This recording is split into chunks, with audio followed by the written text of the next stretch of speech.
Hello, everybody. This is Marguerite Fair, and who is this next to me? Ms. Felina Katz. Miss Samantha Felina Waggoner. Katz. That's right. Or as we know her in the real world, Sam Waggoner, and as I'm known in the other world, GrannyTino.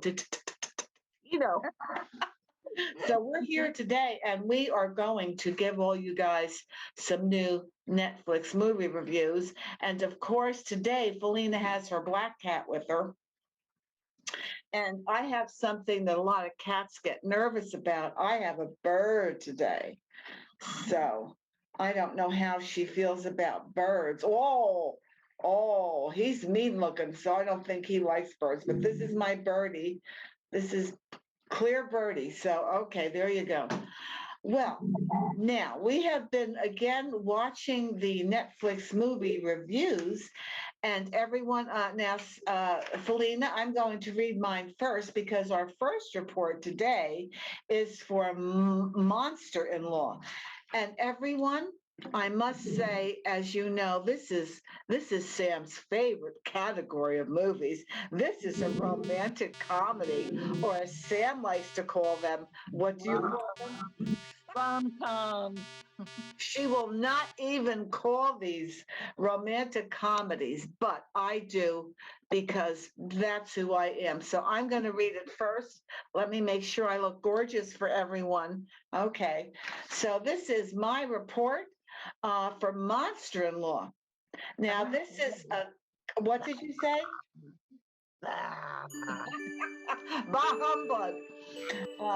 Now, once again, we are talking. I already said that about your favorite thing. I do need glasses for reading.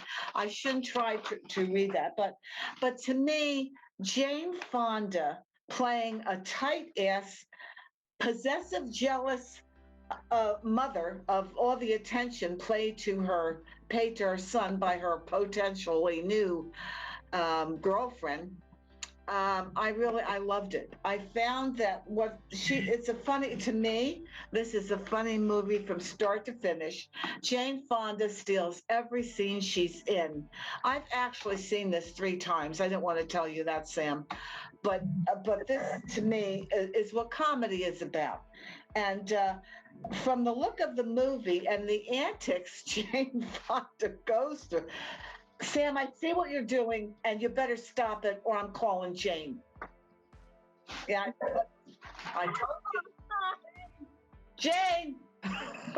She's going to come after you. Okay. Now, from the look of it, really, she's so funny.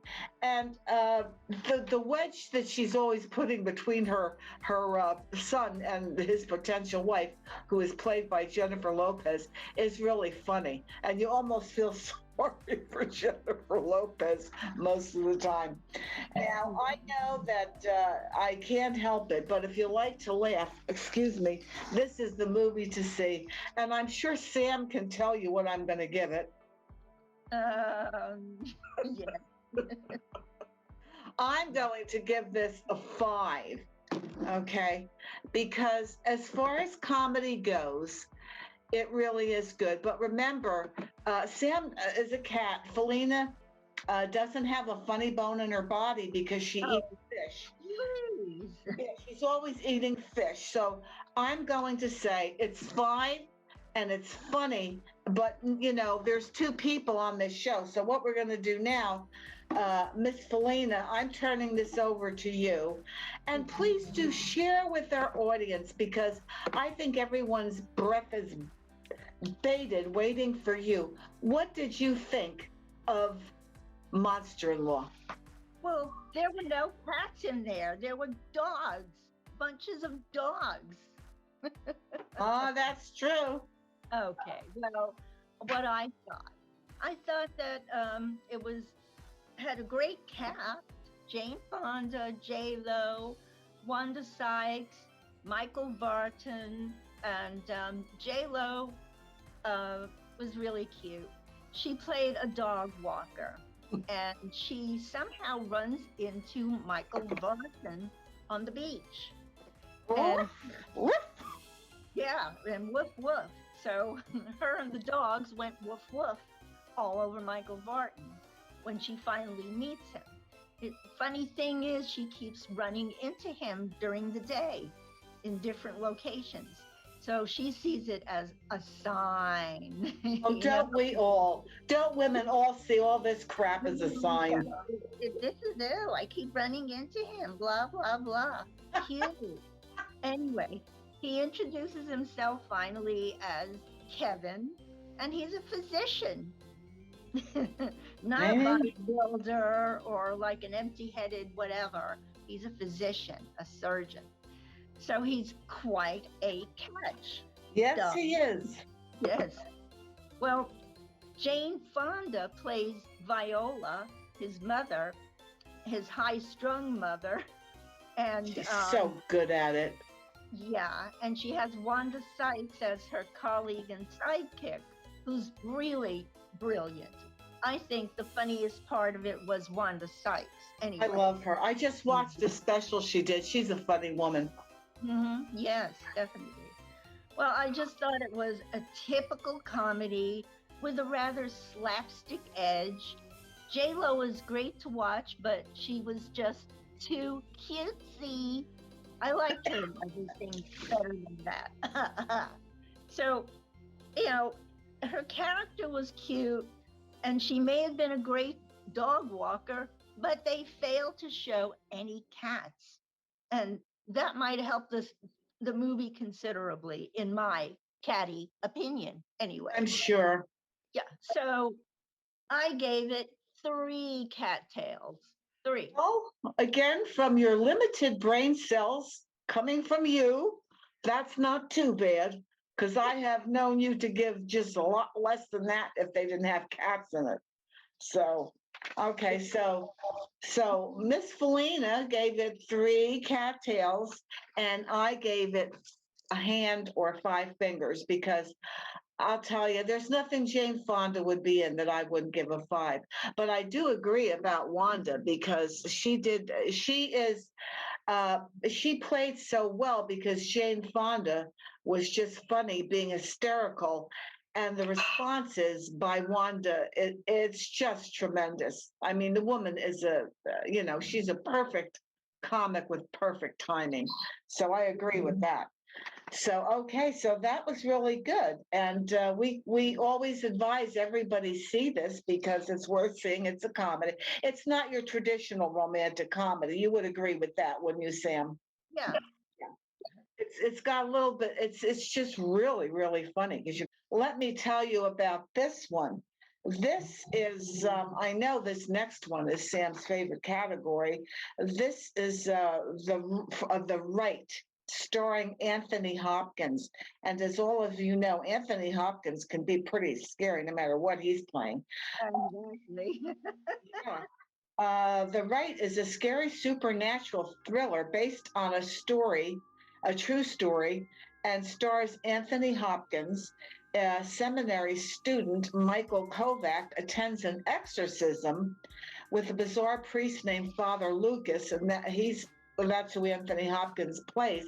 And he becomes he doesn't want this guy for a mentor, but he kind of falls into this situation where he's got to be a witness to an exorcism.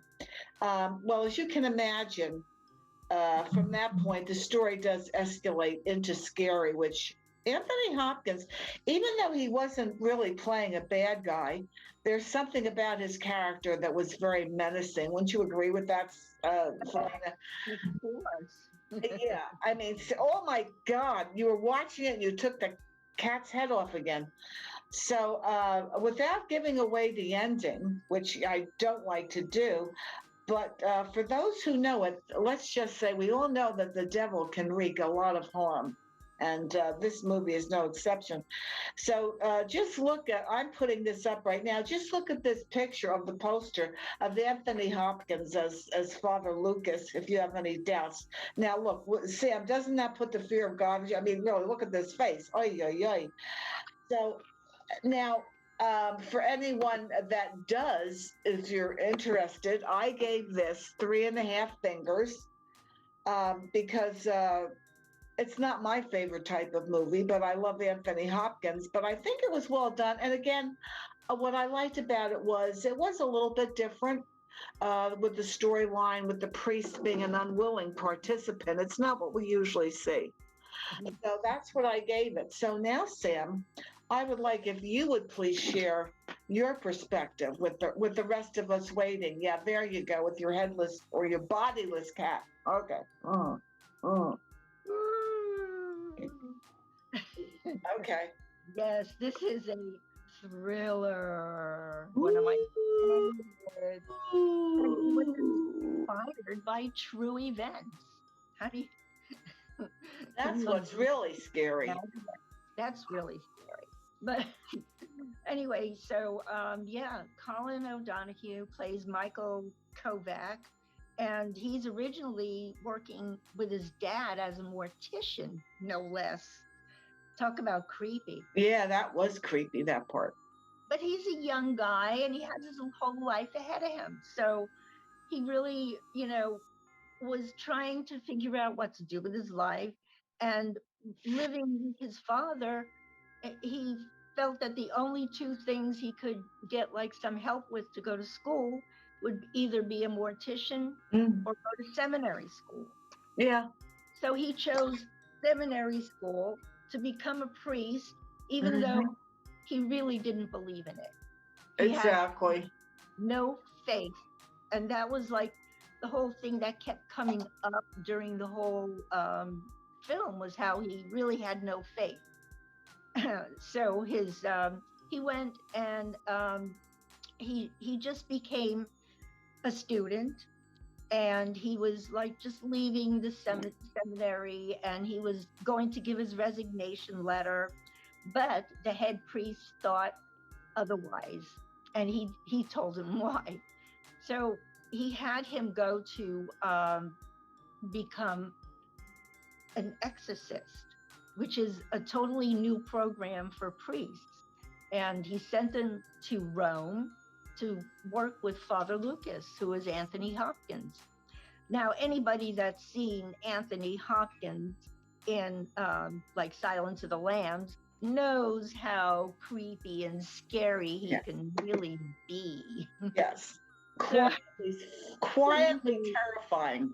Yeah, he was he didn't really scare Michael that much, but what he was teaching him was a little interesting. So that's what happened. And the good part about being there was that it was infested with cats. Oh, that's right.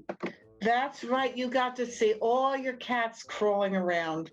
Really intense after that when he was going through his studies, learning all about becoming an exorcist.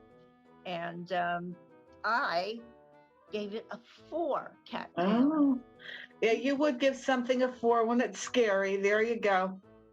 4. So Felina gave it a 4. And I, as GrannyTino, gave it a 3.5. So it's one of those newer movies on Netflix. So it's something, again, worth seeing. And yeah, so I really, I enjoyed it.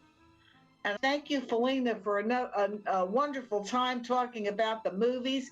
Everybody, please subscribe because we're trying to grow our Laughter Talks channel, which is how we present Netflix movie reviews to you. So please subscribe to our show. We would appreciate it. Popcorn, candy, movie stars, we love it. Okay, everybody have a great day. Support your immune system, only one per customer. Bye, Sam. Have fun. See you next time. Bye, everybody.